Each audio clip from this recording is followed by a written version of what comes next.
How to transfer your Bitcoin out of PayPal to another wallet. Hey there, welcome back to the channel, and let's get right into this tutorial.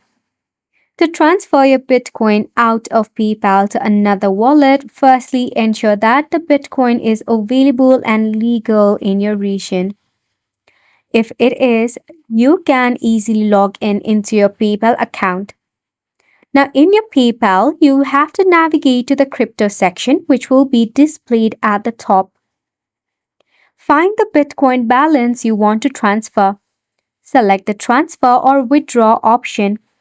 Now, to select a desired wallet, choose the external wallet address where you want to send the Bitcoin. Enter the amount you wish to transfer.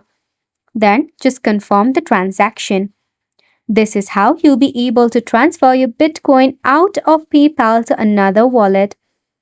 Also ensure that the external wallet you are using is compatible with Bitcoin.